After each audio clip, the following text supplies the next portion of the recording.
Mēs atrodamies Grobiņas novada, var teikt, neapdzīvotā vietā pie Bārtas ciemata. Šo vietu sauc pa Ķīburiem. Šī ir bijušā Padomju armijas karabāze, no kuras 2007. gadā es kā privātpersona iegādājos dzelzbetona angāru, kura paliekas redzams mums aizmugurē. Šis angārs manā privāta īpašumā nonāca tajā pašā 2007. gadā, kur mēs izmantojām mana medību kolektīva vajadzībām. Šajās medību platībās glabājām zvēriem, kā saka, papildus barību ziemā. Teiksim, angāriņš bija sakopts, renovēts. Viņš bija apzīmēts visiem noteikumiem ar uzrakstu privāti īpašums, uzrakstīts mans telefona numurs, kur sazināties vajadzības gadījumā. Un pagājuši piekdienu mana kolektīva biedra man zvana un jokodamies saka, ko es esmu izdarījis savu angāru, ka viņš ir nojauts. Protams, tajā pašā laikā es atskrēju uz mežu un konstatēju šo briesmīgo ainu, kas ir man aiz muguras. Šāda aina vēl ir sastopama vēl vairākās vietās šeit mežā.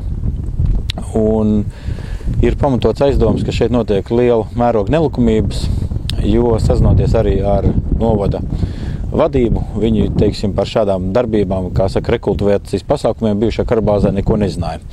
Esmu griezies ar iesniegumu valsts policijā, uzrakstot iesniegumu un, teiksim, lūdzu, kā saka, izmeklēt.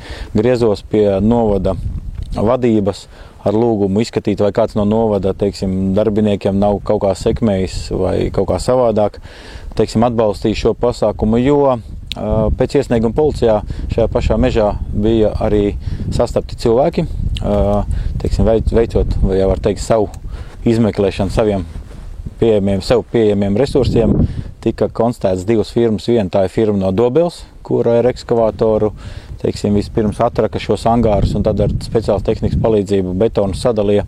Un arī otra Igaunijas firma, kas ir fiksēta arī, teiksim, policija iesniegtajos materiālos. Idejas būtība ir tāda, ka šie cilvēki manā skatījumā bez nekādām bez likumiska pamata ir šos angārus vienkārši pārvērtuši drupās, aizvedot metālus. Šeit pat netāli ir redzama arī, teiksim, kā saka, grupas tolmets metāla, teiksim, konteineri armatūra, kur savāc, kas arī, teiksim, būs papildus līdzeklis, teiksim, pierādījumu vākšanai. Un vieta tāda tiek pamesta uz vairākās vietās mežā. Uz šo brīdi mežā šie cilvēki vairs nestrādā.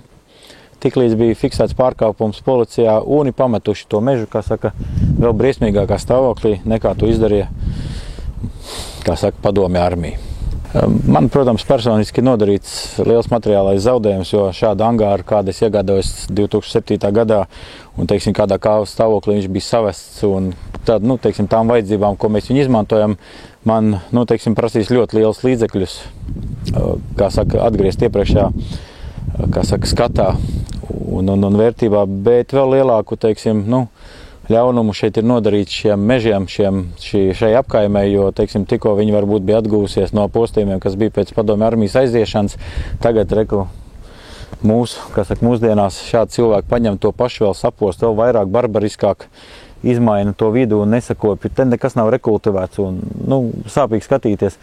Vēl varbūt skats šeit ir pa kreisi, kur ir redzams, ka Latvijas valsts meža īpašums, tas ir augoši koki, ir vienkārši izrauti un nolikti kaudzēs apkārt. Es domāju, ka šeit būtu pamats arī vērsties ar iesniegumu policijai arī Latvijas valsts mežiem un Grobiņas novadam kā tādam.